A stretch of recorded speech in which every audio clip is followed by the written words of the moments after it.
Hello, this is Holly Horn, and this is a lesson that I recorded previously, and so I'll be sharing my screen with you. The lesson is in Spanish 2, level 2, so it's intermediate Spanish, and it would be about the 10th grade. The difference between preterite and imperfect, the two forms of the past tense. So I'll go ahead and share my screen here and show you that lesson.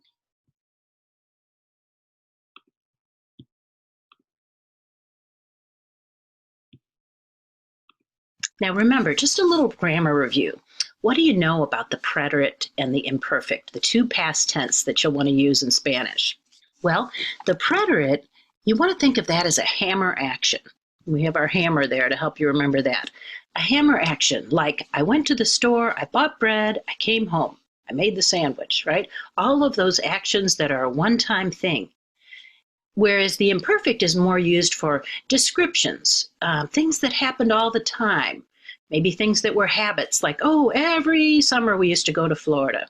Those are the waves in the ocean, and that's to give you the idea of something that continually happened and happened again, like the ebbing and flowing of the waters of the ocean, right? So we used to always go to Florida.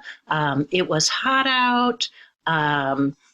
We always used to make dinner every night. So things that happened over and over again would be where you would use the imperfect. So we have things like una acción completada. That would be a preterite, a completed action. Or a secuencia de eventos, a sequence of events, would also be preterite. Or an interruption. For example, I was driving along and boom, I saw a deer. Okay, driving along would be the imperfect. Interrupción, seeing the deer, would be the interrupting action. And then on the left-hand side with our imperfect, we would use that for description. What was the wolf like? Was he feroz? Was he grande? So descripción. We would also use it for acción en progreso. That would be like the ing in English, like I was driving along or I was walking through the forest. Una acción interrumpida, an interrupted action. So the driving along was the action that got interrupted by the preterite verb. A habitual action. That's in English where we would say I used to. I used to always write letters every Friday. I used to go to the bank. And you would also use the imperfect for telling what time it was, telling what the weather was like, or talking about somebody's age. Let's review the endings here.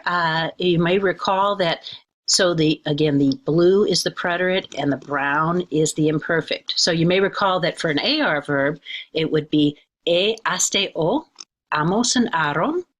Like if you wanted to say the verb hablar and you wanted to say I spoke, it would be hablé. If you want to say I used to speak or I was speaking or I always would speak, then you would say hablaba. So our endings there would be aba, abas, aba, abamos, and aban. And then the ERs for preterite, it would be iste, io, imos, ieron. And for the imperfect, it would be ia, ias, ia, iamos, and ian. And we might run into a few irregulars here and there in our story, but those are the main regular endings. Okay, so vamos a intentarlo. Let's try it.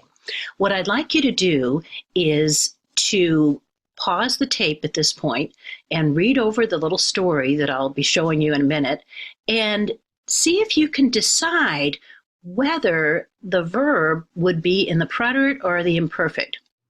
So here we have the story. The preterite forms are in the blue and the imperfect are in the brown, and they're already conjugated for you. So really at this point, we're just trying to decide which one would we use depending on the meaning of the story, depending on the context, all right? So tienen que decidir cuál es el verbo que voy a usar con el contexto de este cuento. So take a minute and just pause the tape and decide which verb you would use in each case, and then we'll come back together and we'll look at it and we'll decide which one would really work best. I'll see you in a minute. Thank you for watching this lesson, and I enjoyed teaching it. Adios.